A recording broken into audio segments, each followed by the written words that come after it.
Don't act surprised, you know exactly what you did. Is there nothing out of this group of people, there's nothing that you want to know? Don't stand outside. I'll call you back in when you're actually going to be quiet.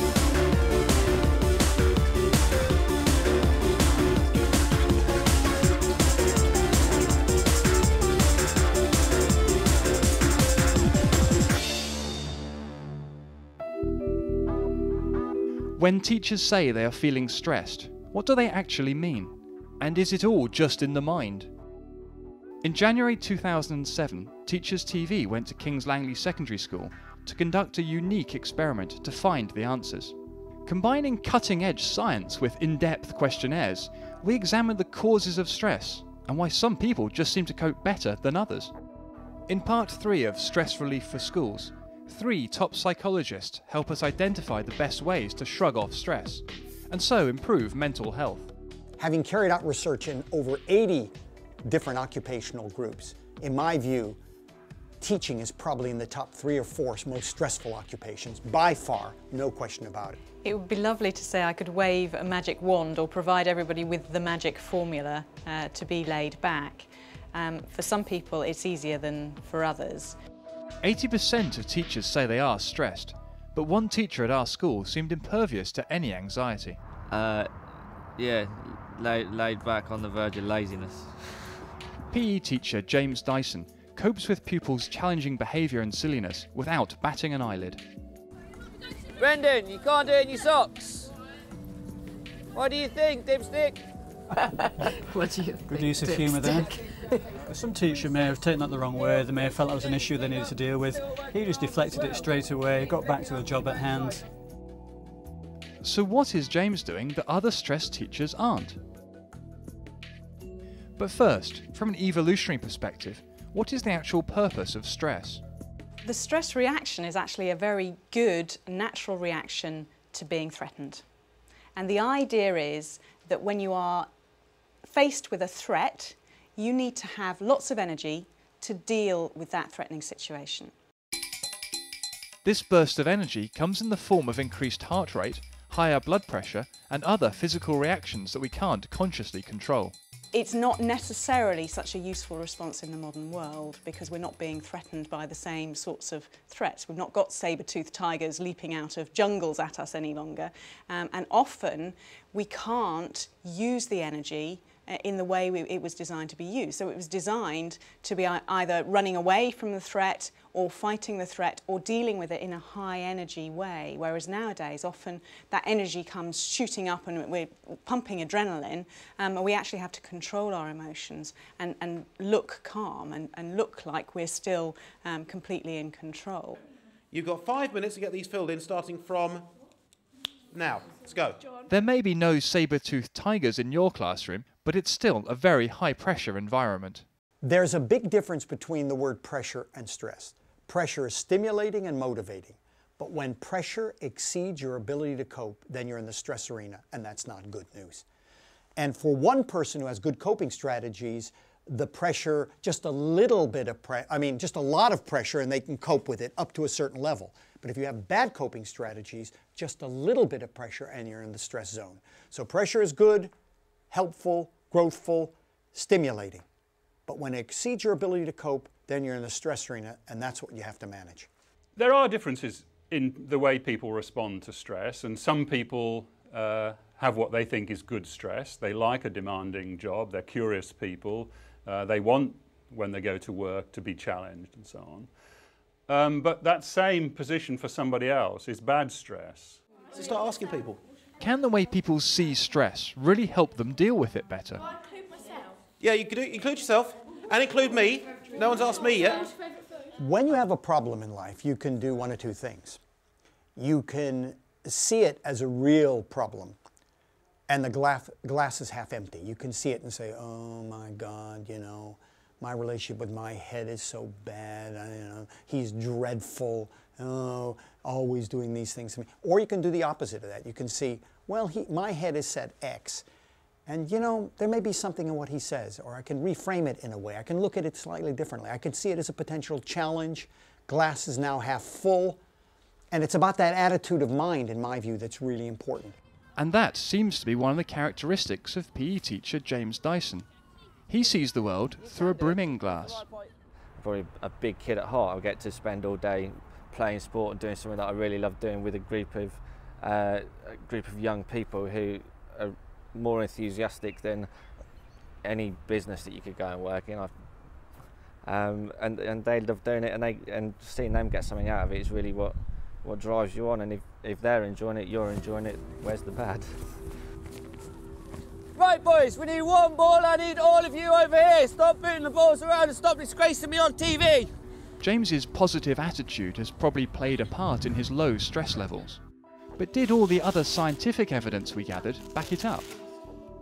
At King's Langley School in December 2006, the entire staff completed 2 extensive questionnaires into how stressful they found their jobs.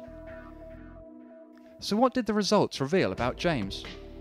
He scored one of the highest on measures of personal achievement, and personal achievement is this measure of being absorbed in what one does, and the indication to me would be that really he's found what for him is a vocation in teaching here. Three's the best so far. He's enthralled with the students the whole way, and his questionnaire results indicate that he wants to make a difference at every level with the students. Oh, sir, that was rubbish. Well, what Chris said there is the key thing. You're getting at what people believe about what causes them stress. In the case of stress, it's very important what people perceive to be stressful, because that will then wind them up even more. But of course, they can be wrong when you do the physiological measures. So that's why we're doing both. You have to do both. Throughout our scientific experiment, we took measurements of the physical symptoms of stress, changes in heart rate, blood pressure, and the stress hormone cortisol. So James looks laid back. He says he's laid back. But do his unconscious physical reactions to unwelcome events tell a different story? What I'm expecting us to be watching is James teaching energetic activities to 24 pupils, but what I think we're seeing him doing is doing something in the changing room, and I've heard that the school hall that he was hoping to teach in is actually booked and the gym space isn't available, so he's pulling something out the bag. Well, these things have been known in schools, I have to say. Here he is in the changing rooms, which is not exactly the big open wide spaces of the hall he was expecting to be working in. But good on him, he's making the most of this situation, and his versatility and enthusiasm for what he's doing is clearly shining through.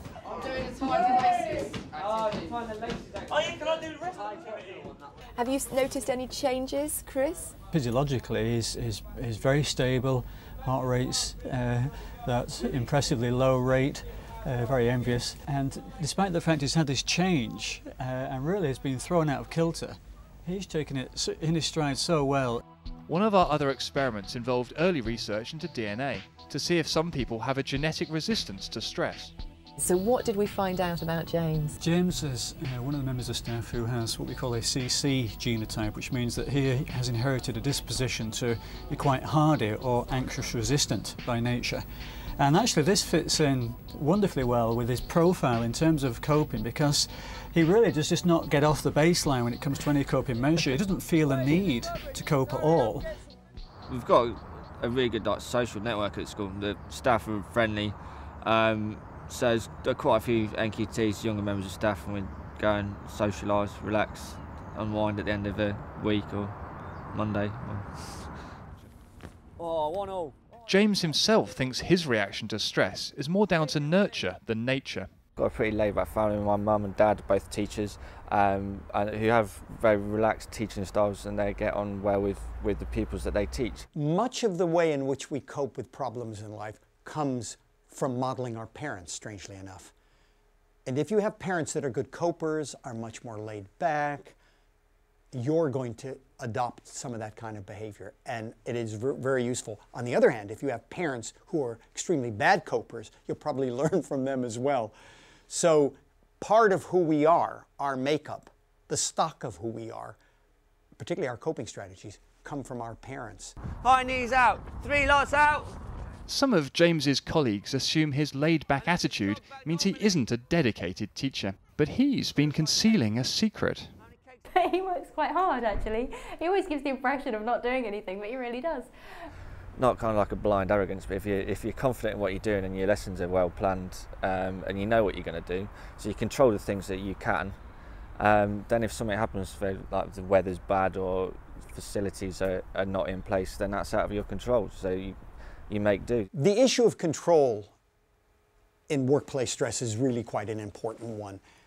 And the more you have control, the better. But there are a lot of things that go on in work you have no control over. And there's no point in saying, oh, it's the government doing this to me. Oh, you know, you can't influence directly the government and their policy on education. What you should do is let go of things you have no control over, but engage in things you have control over. If you spend your time banging your head against a brick wall, you're going to get a sore head. So beginning to accept the things that you can't change can be a way of letting go of some of that worry and angst. Well, if you just stand there, you're going to get freezing and you're going to turn blue to match your shirt, whereas if you start running around and playing, then you're not going to be blue anymore, are you?